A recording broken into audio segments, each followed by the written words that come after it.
Minu teekond jõudmaks tingimusteta armastusse seoses oma vanematega, isegi siis, kui ei ole olnud roosiline, see on olnud väga käänuline.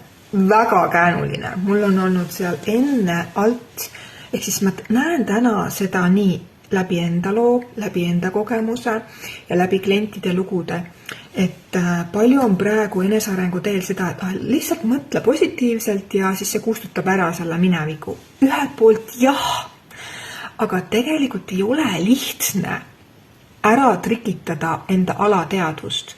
Sa saad seda alateadvust trikitada ainult siis, kui iga sinu keharakk tuleb kaasa. Aga see on trikikoht, kus tihti lugu inimesed arvavad, et kui ma räägin, et ma armastan oma vanemaid, küll ma siis hakkan uskuma.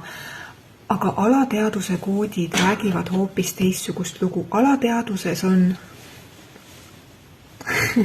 Alateaduses on endiselt veel rakkudes kodeerunud pettumus, viha, frustratsioon, mahajätmine, hüljatuse tunne, mind ei armastatud, mind ei väärtustatud ja mis iganes, kõik seal koodides on sees, siis neid üle kirjutada ei ole võimalik. Ma olen seda iseenda pealt proovinud. Võib-olla sina oskad, aga mina ei osanud üle kirjutada lihtsalt positiivseid afirmatsioone korrutades.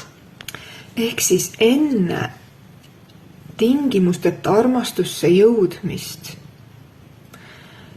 on vaja ära tuvastada, mis blokeerib sul sinna jõudmist. Ja tingimusteta armastuse tunne tuleb iseenesest kehasse, seda ei pea sundima, seda ei pea suruma, seda ei pea pushima, see tuleb ise, kui sa oled ära puhastanud, vabastanud ja vaadanud otsa nendele kohtadele alateaduses, mis blokeerivad sul sellesse jõudmast iseenesest automaatselt.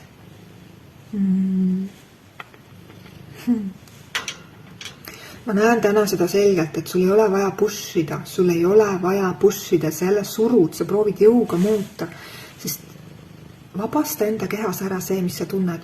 Siis tunnistadki, ma olengi vihane, sellepärast, et ma olengi pahane, sellepärast, et ma tunnengi, et ma pole armastatud, sellepärast, et. Aga need sellepärast, et laused ei tähenda seda, et esiteks, need ei tähenda seda, et sa ei või neid tunda. Sul on lubatud tunda kõiki tundeid ka tagantjärele, mida sa toona ei saanud, mida sa siis ei saanud, mida sul siis ei lubatud, mida sa siis ei julgenud.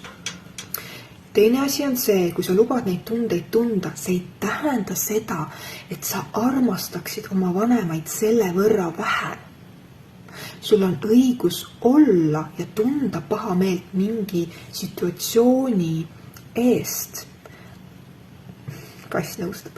Aga see ei tähenda seda, et see vähendab armastust, mida sa nende vastu tunned. Ja see armastus tuleb sul kaasa sünniga.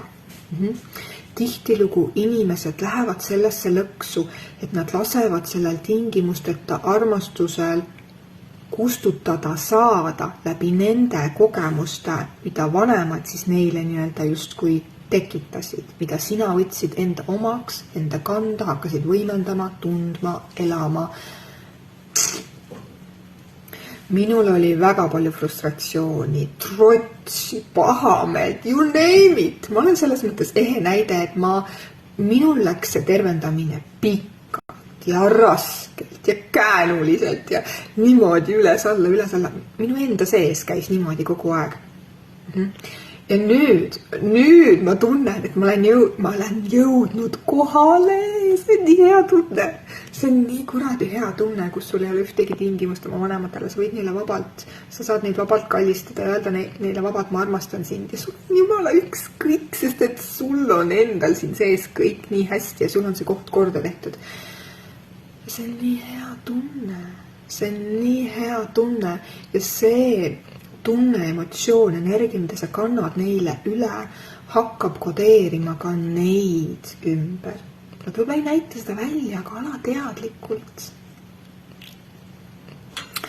Anyway, kommenteeri postituse alla sõna tervendus ja sa saad tingimusteta armastusse oma vanemate suhtes, isegi siis kui.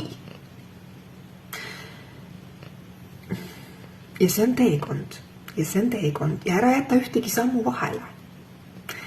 Sest kui sa jätta ühtegi sammu vahele, seda magusam on pärast see kingitus. Ma tegin sulle online kanalduse vanemate teemal, kommenteeri tervendus ja sa saad seda vaadata. Jah, loomulikult see on tasu eest. Ei, ma ei jaga oma kontol mitte ühtegi asja enam tasuta, selle aeg on läbi, otsas. Ei, ainult läbi selliste videode. Aga kursuste mõttes ei. Sellepärast, et ma tahan, et sa väärtustaksid enda energiat.